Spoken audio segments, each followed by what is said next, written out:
Selamat datang kembali di Cerita dari Selatan, podcast kantor berita Antara yang selalu menghadirkan berita baik, berita informatif dan juga mencerahkan. Kali ini kita mendatangkan narasumber yang sangat spesial, yaitu Kepala Lembaga Ilmu Pengetahuan Indonesia, Pak Handoko. Gimana kabarnya, Pak? Ya baik, terima kasih. Alhamdulillah, Mas Apud.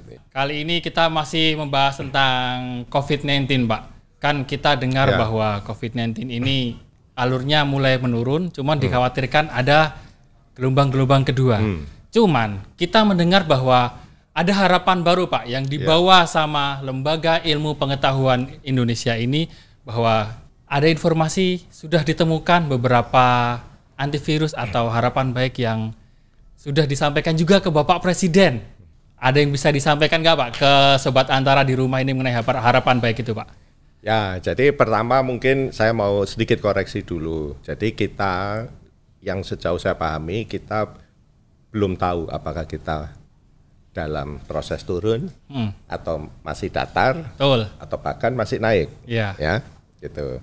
Karena pertambahan jumlah yang diuji, sampel klinis yang diuji itu semakin bertambah. Gitu ya, jadi itu kita harus berhati-hati juga. Nah, dalam konteks itulah sebenarnya LIPI banyak bersama konsorsium riset COVID-19 ya di Kemristek BRIN, kami banyak melakukan berbagai upaya untuk mendukung dan memitigasi, gitu ya, memitigasi apa yang apa yang akan terjadi dan apa rekayasa sosial dan rekayasa teknologi yang harus kita siapkan untuk itu, gitu ya, termasuk di situ mengembangkan obat tadi, mengembangkan vaksin, ya bersama-sama dengan teman-teman dari kampus dan lembaga riset yang lain tentu saja ya, termasuk alat-alat pendukung, ya alat pendukung yang mungkin kelihatannya remeh-temeh, tetapi mungkin diperlukan, gitu, karena secara umum bisa kita sampaikan bahwa kita tidak bisa memprediksi kapan vaksin itu akan ada, bisa jadi tidak pernah ada, ya. Tapi tidak akan cepat, tidak mungkin cepat, gitu. Jadi kita harus mempersiapkan kondisi normal yang baru, katanya new normal ya, bahwa kita akan harus hidup bersama COVID-19. Tapi sejauh ini LIPI sendiri sudah melakukan langkah seperti apa, Pak, untuk dalam mendalami antivirus atau bahkan menuju ke vaksin seperti ini? Ya, jadi pertama memang kami sama seperti Eijkman, kami juga melakukan uji sampel klinis ya. Jadi melakukan uji PCR untuk dari sampel-sampel klinis yang dari rumah sakit, khususnya yang dari sebagian dari Jakarta dan juga di sekitar Depok, Bogor, Cibinong. Ya, karena lokasi laboratorium kami yang besar untuk uji sampel itu ada di Cibinong. Nah, itu penting tidak hanya untuk membantu meningkatkan kapasitas diagnosa negara kita ini, ya, tetapi juga penting untuk mendapatkan sampelnya, gitu ya. Karena kalau nggak punya sampel, bagaimana mau melakukan riset, gitu ya. Ya, nah dengan memiliki sampel itulah kita bisa melakukan hampir semua riset yang terkait dengan penanganan COVID-19 ini. Yang pertama itu adalah kita tentu saja harus melakukan whole genome sequencing. Yang kalau Eijkman sudah melansir 7, UNER melansir 2, ya, tapi itu sama sekali tidak cukup ya, masih 7, 2 begitu tidak cukup. Jadi harus ada yang lain. Karena tanpa mengetahui susunan rantai dari virus itu, kita tidak bisa tahu ini virusnya sama tidak dengan yang di luar, begitu ya. Oke. Ya. Bisa jadi virus yang di luar itu bisa bermutasi ya? Kan? Iya, jangankan di luar ya. Kita harus tahu juga apakah virus yang di Papua yang ditransmisikan ke orang Papua itu sama dengan yang di Sumatera misalnya. Bisa jadi beda karena negara kita sedemikian luas ya. Dan itu sangat informasi awal yang sangat penting yang harus kita miliki untuk kita mengembangkan berbagai hal berikutnya ya, termasuk suplemen dan sebagainya. Itu juga salah satu upaya kita juga ya. Di lain sisi ya, tidak terkait langsung dengan virusnya, tapi di lain sisi karena kita tahu vaksin belum akan keluar ya, gitu. Pengalaman menunjukkan vaksin itu bisa belasan tahun gitu ya, dan belasan tahun tidak terjadi apa-apa juga, tidak muncul juga gitu ya. Misalnya vaksin HIV kan sampai sekarang nggak ada ya, gitu. Malaria apalagi ya sudah berpuluh tahun tidak pernah bisa kita buat ya, seluruh dunia loh itu. Ya, nah kita kan harus mempersiapkan juga kondisi di mana dan kemungkinan besar itu yang terjadi kan gitu tanpa vaksin itu. Nah disitulah ada upaya misalnya membuat suplemen ya, imunomodulator untuk meningkatkan daya tahan tubuh dan sebagainya ya, karena orang harus hidup dengan tanpa vaksin ya, harus hidup dengan virusnya gitu ya. Seperti kita ada influenza, ada ini kan ya, influenza kan juga virus juga. Ya malaria juga sama kan, tapi kita ya tetap hidup biasa kan gitu ya. Tapi ya kita sudah tahu bagaimana melakukan pencegahan meskipun kita nggak punya vaksinnya ya. Nah ini yang harus kita lakukan juga di lain sisi ya, selain untuk menciptakan obat yang langsung ya bisa membunuh virus itu ataupun vaksin gitu. Tapi kalau untuk antivirus sendiri, LIPI sendiri sudah sejauh apa Pak untuk concern, untuk fokus terhadap penelitian ini? Ya, jadi kalau kandidat, ya, jadi hal-hal seperti itu pasti perlu waktu lama. Itu yang perlu saya sampaikan ke seluruh pemirsa, ya, supaya tidak memberikan ekspektasi dan kesalahpahaman, gitu ya. Jadi katakanlah antiviral untuk virus ini, kandidat banyak, karena udah banyak ya. Oh ya, karena LIPI itu kan memang salah satu fokusnya. Kami itu kan di bidang hayati, ya, salah satu fokus utama kami.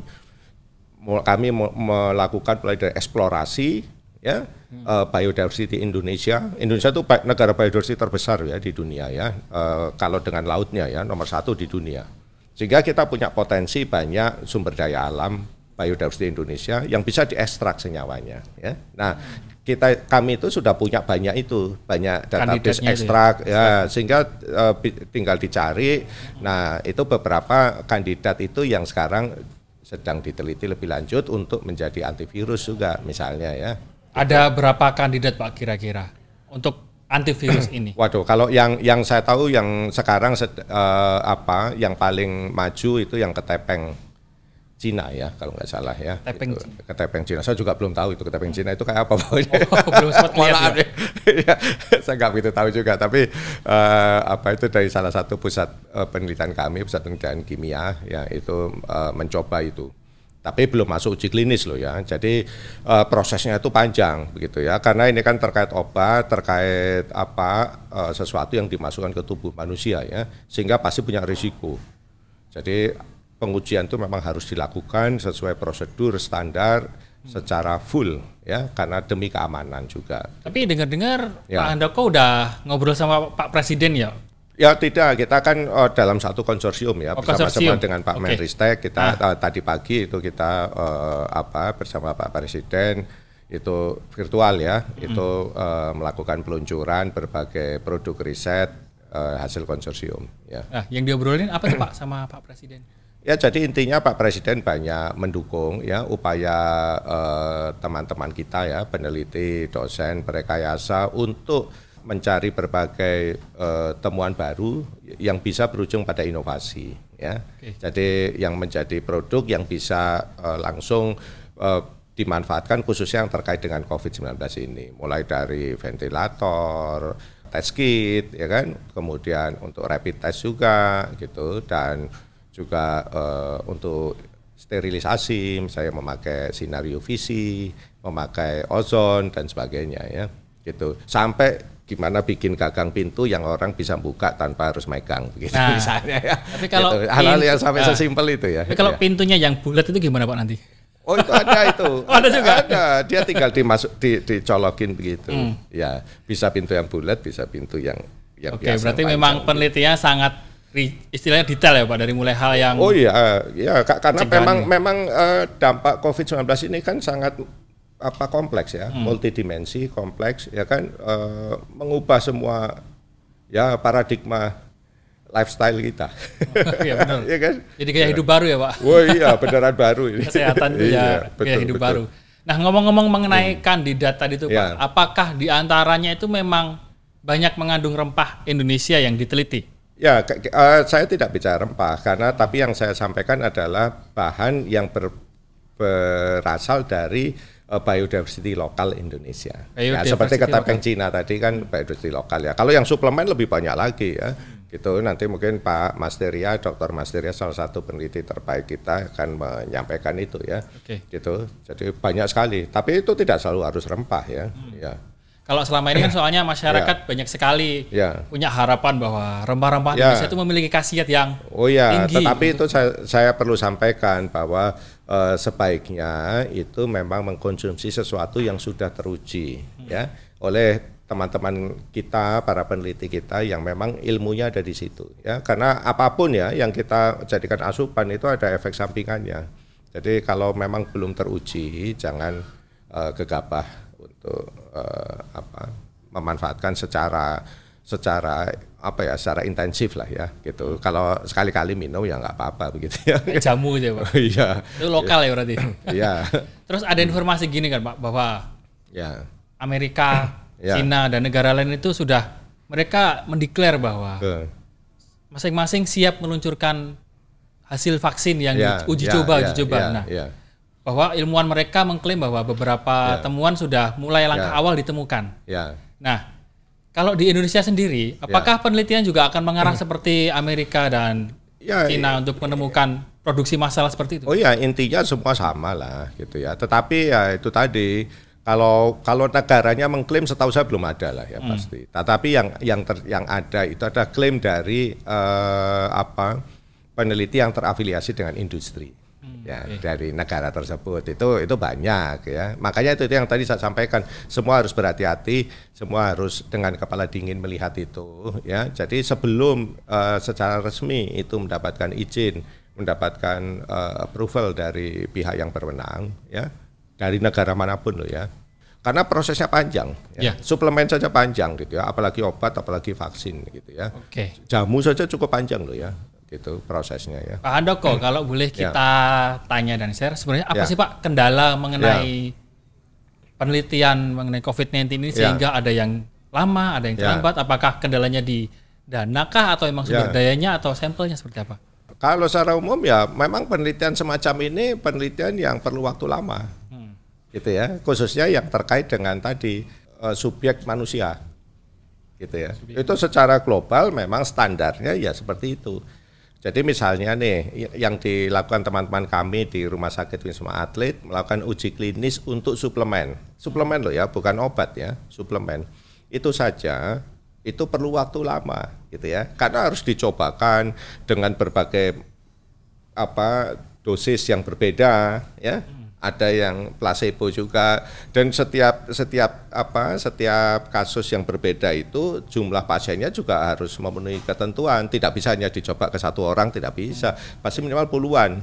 Berarti untuk sumber daya manusianya sendiri sebenarnya ilmuwan Indonesia mumpuni ya Pak untuk bisa. Ya memang perlu waktu, jadi semua harus bersabar begitu ya. Seluruh dunia ya harus bersabar, meskipun kita tahu bahwa seluruh dunia berharap ini segera ada sesuatu gitu, keajaiban muncul begitu ya. Tapi ya kan secara ilmu sendiri bercerita tidak ada sesuatu yang instan ya. Ya, kita kecuali mie ya Pak. Ya, betul gitu. Karena kita harus memastikan bahwa itu punya khasiat gitu ya. Jadi intinya kita tidak boleh klaim sesuatu yang belum terbukti secara ilmiah. Jadi itu problemnya ya. Kita akan di sini bicara ilmiah yang bisa teruji dan terbukti ya. Iya gitu. Jadi kan nggak lucu, nanti bisa dimanfaatkan untuk orang cari keuntungan doang kan. Oh ini punya khasiat ABC begitu ya, padahal belum masih diuji gitu ya, terus orang terpaksa tergoda beli, masih hipotesis kan, jadi tertipu kan, jadi kan tidak bisa begitu. Jadi kalau untuk klaim itu ya harus benar-benar, apalagi itu yang terkait dengan obat, alat kesehatan yang langsung, misalnya ventilator juga sama ya, itu tidak mudah. Kalau alat-alat yang ditemukan tadi Pak seperti ventilator, alat-alat pembuka pintu dan sebagainya, akankah itu diproduksi massal atau seperti apa Pak? Oh ya, jadi kalau itu tergantung pada kebutuhan tentu saja ya, kebutuhan pasar ya. Jadi akan kita lihat. Nah, itu salah satu yang memang temuan itu kan harus dibuat. Ya, harus diciptakan ya, harus ditampilkan, diciptakan. Nih, saya menemukan ini. Apakah nanti laku atau tidak? Ya kan? diproduksi atau tidak tergantung itu laku atau tidak. Laku atau tidak itu kan tergantung pada itu memecahkan problem apa yang mau beli tidak, ya kan? Sebenarnya kan prinsipnya sesimpel itu ya. Nah itu masalah yang berbeda. Tetapi bahwa temuan itu harus ada banyak itu sudah pasti. Meskipun tidak semua laku, karena ya tadi saya sampaikan kan, kalau kita misalnya nggak tahu saya misalnya bulan Agustus atau apa, ya sudah kita kan nggak mungkin PSBB terus ya, pasti tidak mungkin gitu ya. Jadi pada akhirnya kita akan harus hidup bersama COVID-nya kan. Ya. Nah, bagaimana cara kita hidup dengan COVID kan? Apakah semua orang harus pakai APD itu ya? Ya nggak usah APD lah, misalnya topi supaya nggak pakai masker gitu ya, misalnya pakai topi yang transparan kayak bola begitu misalnya kan, itu sudah ada kan juga ya yang menciptakan itu. Nah itu kan solusi-solusi rekayasa teknologi yang bisa jadi bermanfaat seperti itu. Terus misalnya koper UVC supaya paket-paket itu kalau datang ke rumah dia dimasukkan koper dulu, disinar 5 menit, virusnya mati baru diambil misalnya. Oh jadi sampai tahap ini sebenarnya LIPI sudah banyak hal yang dihasilkan dari penelitian. Oh ya karena kita penelitian itu harus begitu, harus mampu melihat, memitigasi potensi-potensi kebutuhan tadi. Hanya saja untuk produksi massal atau untuk finalisasi apakah ini antivirusnya itu masih dalam proses ya Pak? Oh ya jelas ya.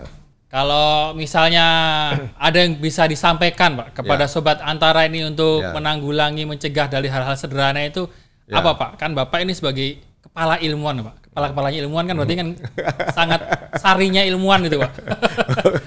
Apa yang bisa disampaikan kepada Sobat-Sobat Antara ini agar bisa melakukan pencegahan secara mandiri gitu Pak? Yang ilmuwan itu ilmuannya itu, bukan saya. Karena saya kan ngurusi manajemennya ya. Kalau kepala LIPI itu bukan ilmuwan ya sekarang gitu ya.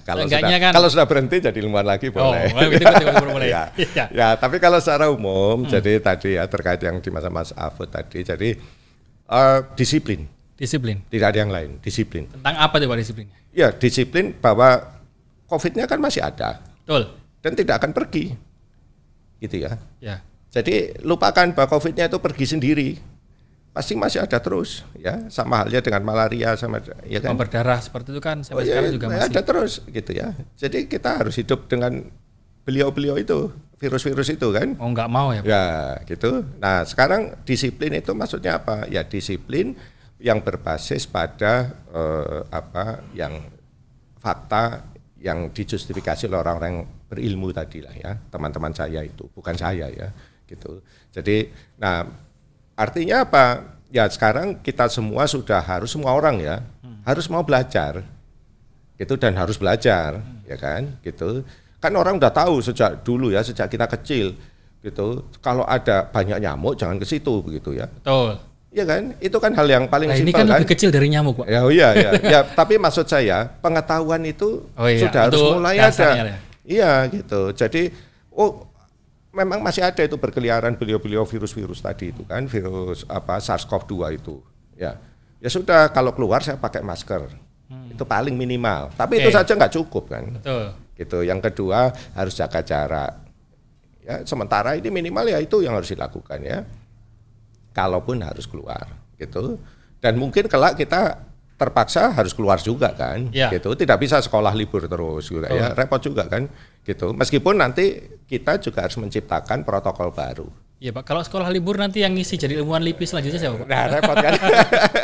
LIPI kosong nanti. Iya kosong kan gitu. Betul juga Pak. Ya kan. Nah jadi habis ini memang yang harus kita pikirkan bersama ya, tidak hanya pemerintah itu, tidak hanya kami juga, itu adalah bagaimana membuat protokol untuk setiap aktivitas. Oh standarnya operasional. Oh iya gitu. Kalau di terminal kayak apa, kalau di bandara seperti apa. Dan nantinya kita harus siap hidup seperti itu. Oh iya ya harus dong. Jangka panjang. Iya, kalau di sekolah gimana? Ternyata sekolah nggak harus 5 hari masuk juga nggak problem kan. Semua orang sepakat itu sekarang pasti ya. Sama halnya kerja juga ya, kerja wartawan juga begitu kan mungkin ya. Nah kalau nggak 5 hari masuk misalnya, apakah kita bikin sehari atau 2 hari masuk misalnya ya? Artinya, tapi di satu kelas hanya isi 10 orang, misalnya ya, gitu. Nah ini kan harus diciptakan, harus ditetapkan, ya kan, gitu. Dan kemudian disampaikan ke semuanya untuk diimplementasikan sedisiplin mungkin gitu. Sehingga misalnya anak sekolah tadi ya sudah seminggu 2 hari masuk selang sehari ya kan gitu, tapi 10 orang ya. Gitu. Habis itu selain itu dia online. Kalau gitu. perlu nggak ada PR ya Pak? Wah itu lebih bagus lagi. Didukung loh. Oh iya, kalau saya mendukung itu saya dulu nggak demen ada PR. Iya. Kepala LIPI aja nggak demen. Akhirnya ada ketawa dengan statement saya. Cuma serius tadi. Iya makanya itu Pak. Kepala LIPI aja nggak suka mengerjakan PR, akhirnya jadi kepala LIPI ya. Oh iya. Jadi yang lain jangan patah semangat Sobat Antara, banyak kesempatan. Kalau boleh ada PR, tapi jangan banyak gitu ya. Kalau kebanyakan tuh membelenggu kreativitas, nggak jadi peneliti. Gitu. Nanti jadinya ya sudahlah. Baik Pak Handoko, terima kasih atas kesempatannya untuk mampir ke kantor Berita Antara. Pak Handoko, tadi Sobat Antara sempat menyinggung bahwa ada peneliti yang akan juga menyampaikan di kantor Berita Antara di Cerita dari Selatan kali ini. Setelah sesi ini kita akan ngobrol lebih lanjut bahwa apa yang sudah ditemukan oleh LIPI sejauh ini mengenai COVID-19. Bisa jadi memang ada harapan baru atau memang kita harus bersabar sampai vaksin itu keluar ya Pak? Ya, tapi minimal kalau dalam beberapa bulan ini insya Allah belum vaksin barangkali ya, tapi sesuatu yang lebih memudahkan kita hidup bersama COVID, insya Allah akan ada lah ya. Akan ada mulai ya, banyak bermunculan, pasti. Wah, Pak Handoko merahasiakan nih. Oh iya dong, namanya juga kan nanti ditiru orang. Kan? Tapi udah ada ya Pak itu ya Pak, yang penting ya Pak? Oh iya dong. Tinggal nunggu waktunya aja. Oh, iya, kan semua orang berusaha ya. Wah, ya gitu. Kita nggak sabar. Rahasia bisnis itu. Ya, Wah, LIPI sekarang bisnis juga berarti.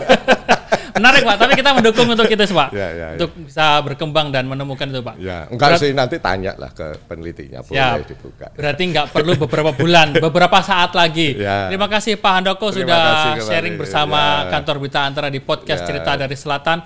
Semoga harapan Pak Handoko tadi akan banyak memunculkan ilmuwan-ilmuwan baru tanpa PR tentunya ya Pak. Oh iya, setuju.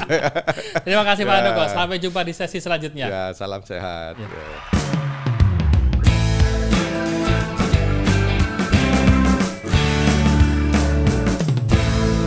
Presiden sudah mengumumkan bahwa ada temuan baru atau harapan baru mengenai COVID-19.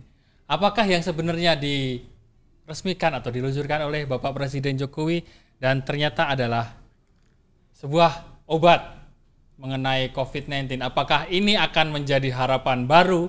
Apakah ini juga akan menjadi antivirus ataupun antibodi atau untuk kekebalan tubuh?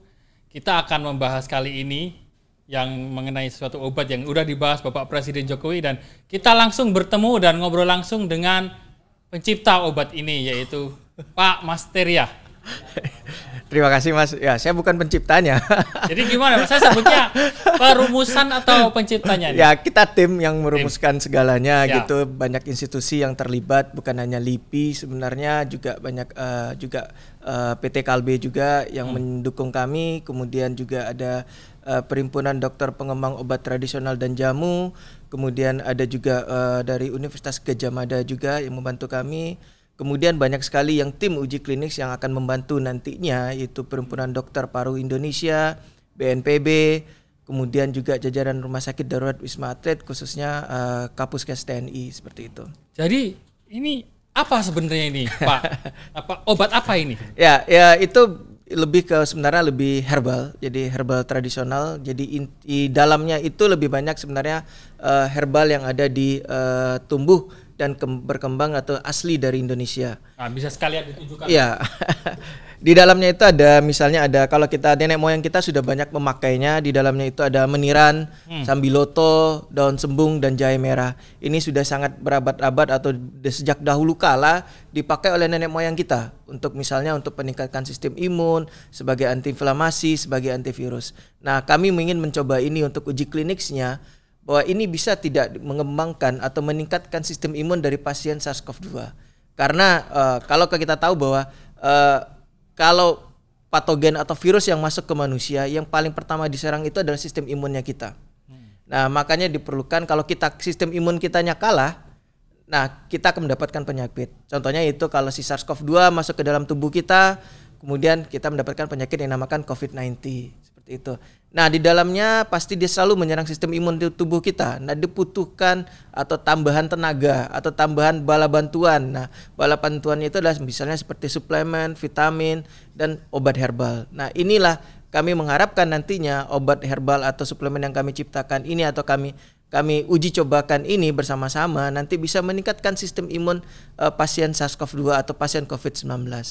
Jadi ketika pasien yang sudah menderita COVID-19 ketika mengkonsumsi obat itu ada kemungkinan itu bisa menjadi lebih baik. Ya, meningkatkan sistem imun tubuhnya dan dia melawan si virus itu. Jadi sistem imunnya melawan si virus. Karena saat ini kan kita belum bisa menciptakan antivirus. Ya, antivirus itu adalah senyawa misalnya yang bisa melawan si virus tersebut gitu. Nah, salah satunya sekarang adalah dalam tubuh kita. Tubuh kita itu sudah punya antivirus alami dalam tubuh kita. Nah, antivirus alami dalam tubuh kita itu bisa kuat, bisa tidak. Nah, itu tergantung dalam kondisi tubuh kita. Nah, untuk meningkatkan kondisi tubuh kita atau sistem imun kita yang paling kuat itu kita harus punya bala bantuan kalau kita sakit diserang oleh SARS-CoV-2 seperti itu. Dan obat ini baru? Ini sebenarnya sudah baru, jadi di izin edar BPOM-nya sudah ada, kemudian kita bersama-sama dengan Kalbe juga, kemudian Kalbe memproduksinya. Nah, ini yang akan nanti kita kalau ini berhasil nanti kita sudah siap untuk produksi massalnya. Dan obat ini sudah diproduksi pada intinya? Sudah, untuk uji klinik kita sudah memproduksinya. Hanya memang belum diedarkan ke masyarakat karena tahapan uji klinisnya belum selesai sepenuhnya. Ya, kalau kita lebih banyak ingin mengklaim nantinya untuk meningkatkan sistem imun si pasien COVID-19. Nah, makanya kita melakukan uji klinik dulu. Nah, kalau uji klinik selesai dan hasilnya bagus dan ya hampir bisa menyembuhkan pasien COVID-19, ya nanti itu akan kita klaim sebagai herbal untuk meningkatkan sistem imun pasien COVID-19 seperti itu. Kapan itu bisa diproduksi massal, Pak? Kalau produksi massalnya sebenarnya kita sudah bisa. Nah, yang paling perlu kita kerjakan saat ini adalah klaimnya. Jadi klaimnya itu apakah ini nantinya bisa meningkatkan sistem imun pasien COVID-19. Nah, itu dibutuhkan uji klinik. Jadi kita tidak bisa saat ini misalnya tanaman obat herbal ini dia bisa membunuh ini. Tapi itu cuman hanya in vitro atau dan in vivo. Tahap terakhirnya adalah uji klinik untuk dibuktikan dalam benar-benar bisa menyembuhkan pasien COVID-19 seperti itu. Untuk membuktikan itu butuh berapa lama? Tergantung berapa jumlah pasiennya. Jadi tergantung juga apakah kita sudah bisa merekrut dengan jumlah pasien yang sesuai dengan protokolnya kita. Jadi kita saat ini akan merekrut sekitar 90 pasien. Jadi itu ada kontrolnya juga pasiennya, ada pasien kontrol tanpa pemberian ini obat, ini suplemen herbal, dan juga pasien dengan bantuan si suplemen herbal ini. Nah, ini kita lihat nantinya apakah dengan bantuan suplemen herbal ini sistem imunnya naik dan penyembuhannya cepat gitu. Dan dia bisa menyembuhkan pasien COVID-19 dibandingkan tanpa obat ini atau tanpa suplemen ini gitu. Nah, ini nantilah regulasi atau regulatornya Badan POM nanti yang akan membuktikannya gitu. Ini akan dilepas di pasaran dan bisa dijual bebas nantinya kalau memang sudah? Iya, pasti. Kalau boleh tahu kisaran berapa Pak harganya? saya belum nggak tahu itu harganya. Nggak tahu ya? Belum. Karena cukup banyak Pak yang menderita COVID-19 ini. Ya, kalau ini herbal pasti murah ini. Murah ya? Iya, herbal pasti murah. Ini kan bukan bahan impor. Ini adalah bahan dari tanaman asli kita yang sudah turun-temurun dipastikan terjangkau lah harganya. Iya, dipastikan terjangkau. Jadi orang nggak panik duluan. Enggak. Ketika ini sudah ada hasilnya bahwa ini bisa menyembuhkan, paling tidak meningkatkan daya tahan tubuh. Ini bisa dikonsumsi oleh orang yang menderita COVID atau bisa juga orang sehat mengkonsumsi ini agar terhindar dari COVID-19 ini. Ya, kalau di orang sehat bisa saja mengkonsumsi ini karena ini klaimnya adalah untuk meningkatkan sistem imun. Nah, seperti itu. Nah, tetapi kita saat ini memang itu yang saya sebutkan tadi, kita fokus saat ini adalah ke pasien COVID-19-nya dulu nanti. Kalau memang ini sudah diproduksi ya atau sudah bagus ya kita utamakan nantinya ke pasien COVID-19 dulu seperti itu. Dulu prosesnya gimana Pak penelitian itu? Ini kita kerjasama dengan ya gitu perusahaan Kalbe gitu, kita menstudi literaturkannya, kita lihat apa klaim yang pernah sudah ada secara literatur, in vitro, in vivo, molecular docking dan segalanya kita padukan, kita bikin formulasi, kita diskusikan dan langsung industri yang langsung bergerak untuk mengerjakannya seperti itu. Berapa lama untuk meneliti ini bisa menjadi potensi atau istilahnya calon-calon kandidat obat dari COVID-19? Ya, formulasinya kan ini bahan-bahannya sudah ada standarisasinya semuanya. Jadi perusahaan yang seperti Kalbe itu mereka sudah punya standarisasinya, atau perusahaan CPOTB itu sudah punya standarisasi atau ekstraktor standarnya. Kita hanya memformulasikannya saat ini, dan formulasi itulah nanti yang kita kerjakan sama-sama dengan para peneliti. Nah inilah ya kira-kira ya pasti kalau untuk kita melihat ini lihat mengklaimisinya dari awal sampai proses ini kita melakukan sampai proses bulan Februari yang lalu. Februari? Gitu. Ya dari Februari yang lalu kita proses semuanya, kita studi literaturkan dan kita melihat diskusi dengan bersama teman-teman mana yang bisa kita kombinasikan dari obat herbal ini gitu. Berarti Pak Masteria sendiri ketika menguji ini pegang sampel virus COVID-19 itu sendiri? Oh enggak, ini kita enggak belum kita uji ke virus karena ini sistem imun. Ini sistem imun, belum ke antivirus gitu. Nah, kalau ketika obat ini ditemukan dan udah diproduksi massal paling kira-kira mungkin beberapa bulan lagi ya atau itu selesai? Ya, kalau kita harapkan uji klinik ini selesainya Agustus. Agustus. Ya. Oke. Kita harapkan Agustus sudah selesai. Itu yang saya tunggu, Pak. Jawaban yang keluar bahwa obat ini bisa diproduksi selesai itu Agustus, seperti itu. Uji kliniknya ya. Uji kliniknya kita harapkan Agustus ini selesai. Itu kan saya bilang tergantung berapa jumlah rekrutmen pasiennya. Karena itu banyak lagi analisis data yang kita kerjakan, banyak lagi standar parameter yang kita kerjakan. Kita harus mereport lagi ke BPOM nantinya dengan hasil yang kita kerjakan, dan timnya juga sangat besar, Mas. Jadi timnya itu ada sekitar 60 sampai 50 tim. 50 tim? Ya. Satu tim terdiri berapa? Satu tim itu maksud saya anggotanya. Anggotanya 50 orang. Jadi ada tim dokter umum, tim dokter paru, ada yang dibantu oleh Perhimpunan Dokter Paru Indonesia yang untuk uji kliniknya. Kemudian ada tim dokter umum, gabungan dari TNI dan sipil, dari ID. Kemudian yang kita minta bantuan. Kemudian ada Pak Apoteker, perawat dan segalanya. Jadi uji klinik yang SARS-CoV-2 pasien COVID-19 ini tidak sesimpel dengan uji klinik biasanya. Karena memang proteksi bagi si dokternya itu diperlukan juga, proteksi dari si pasiennya itu, perawatnya itu diperlukan juga. Jadi maka dibutuhkan tim yang besar untuk ini. Gitu. Jadi pada dasarnya nantinya perkembangan virus ini penanganannya seperti demam berdarah itu ya Pak, bahwa vaksinnya belum ditemukan, tapi yang bisa dilakukan adalah menstabilkan melawannya dengan sistem imun kita gitu. Bahannya itu apakah hanya ada di Indonesia? Kalau ini bahannya di nenek moyang kita sudah banyak dipakai, dan di Malaysia juga pasti ada, di kawasan Asia Tenggara Selatan pasti ada juga gitu. Ada berapa banyak sih Pak kandungan alami yang istilahnya di kandungan inti yang dicampurkan dalam?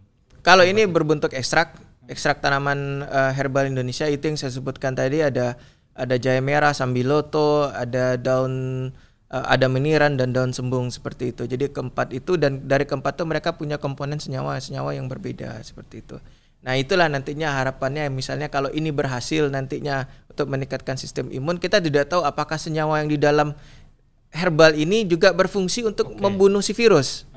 Nah ini juga nanti akan kita teliti sebagai jangka panjangnya kita nantinya seperti itu. Jadi memang klaim awalnya kita yang harus kita kerjakan itu adalah meningkatkan sistem imun, karena ini adalah pencegahan jangka pendek gitu. Nah kalau nantinya ini berhasil, sistem kita bisa uji klinik kita berhasil, nanti kita lihat nantinya apakah ini karena si herbalnya bisa membunuh si virus, apakah dengan ini si sistem imunnya meningkat karena ada senyawa itu meningkatkan sistem imun. Itu nanti akan kita lihat, kaji lagi untuk mekanismenya seperti itu. Ada batasan usia untuk mengkonsumsi obat ini mungkin? Oh iya, pasti tidak anak-anak dulu, karena untuk uji klinik kita tidak anak-anak. Jadi kalau saya berbicara mengenai uji klinik ya dulu karena ini nanti yang akan kita kerjakan. Ya memang nanti ada kriteria inklusi dan eksklusinya nantinya yang untuk kita kerjakan di uji klinik ya, termasuk anak-anak itu tidak kita masukkan ke dalam subjek yang kita uji klinikkan gitu. Ini uji kliniknya kepada 90 pasien ya? Iya. COVID-19 yang ada di Wisma Atlet. Iya. Dimulai kapan nih Pak? Kita lagi persiapan, lagi mensinergikan segala pihak. Kami kemarin kami sudah ke Wisma Atlet berdiskusi dengan tim dokter yang ada di sana. Ya, kita akan lagi persiapan yang matang karena itu saya bilang tadi bahwa ini berbeda sekali dengan uji klinik yang obat-obat lain karena yang melawan kita adalah si virus. Nah, bisa membahayakan si dokter juga, bisa membahayakan si perawat juga. Nah, ini teknis-teknis keamanan yang kita diskusikan. Bagaimana proses pemberian si obatnya ke pasiennya seperti itu. Jadi ini yang akan kita matangkan ya. Saya harapkan nanti ya sekitar setelah Lebaran kita sudah mulai untuk pengerjaannya ini. Setelah Lebaran ya. Dan perlu prosesnya paling enggak sampai selesai itu Agustus itu ya. Untuk analisa datanya, ya kalau saya harapkan sih maksimal untuk uji klinik sih 50 hari. Ini perkiraan kita. Dengan jumlah pasien yang banyak di Rumah Sakit Darurat Wisma Atlet ya. Nah, itu kita berharap ya dalam 30 hari dan 50 hari sebenarnya. Dan setelah uji klinis 50 hari itu selesai, ya kita analisa data. Iya, analisa data, nanti ada BPOM melihat keakuratan datanya kita, apakah data kita ini benar atau salah gitu. Karena kan ada beberapa protokol parameter yang harus kita ujikan dan regulasinya, dan itu adalah BPOM di Indonesia seperti itu. Dan setelah BPOM selesai, baru bisa diproduksi massal. Kalau mereka mengatakan bahwa klaimisasinya kita terbukti. Ya. Kalau itu tidak terbukti, akan ada uji-uji yang lain lagi berarti ya? Ya, kita juga mempersiapkannya seperti itu. Ada plan B-nya ya? Ada plan B-nya. Mudah-mudahan saya doakan. Saya berharap tidak ada lagi. Iya, makanya. Bingung. Agar kita selesai ya ini. Itu dikonsumsi sehari 3 kali seperti obat atau hanya cukup sekali untuk ujian ini? Dikonsumsi 2 kali. Kalau ini kita belum tahu dosisnya bagaimana, makanya kita diskusi dengan para dokter. Ya kalau kita harap itu 2 kali sehari dulu. 2 kali sehari dulu ya, untuk uji awal ini ya. Karena kan ada placebo. Jadi 3 kali itu ada 1 placebo di tengahnya seperti itu. Baik Pak Masteria. Ini apaan tadi? Saya mencet ini. Ada iklan.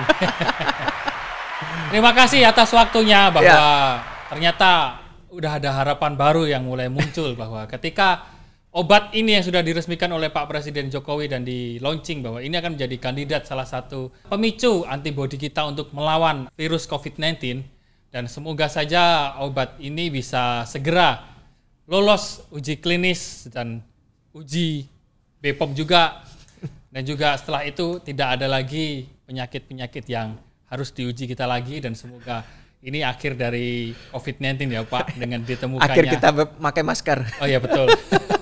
Tidak menjadi berlama-lama lagi. Terima kasih waktunya Pak Masteria atas kunjungannya ke kantor Berita Antara.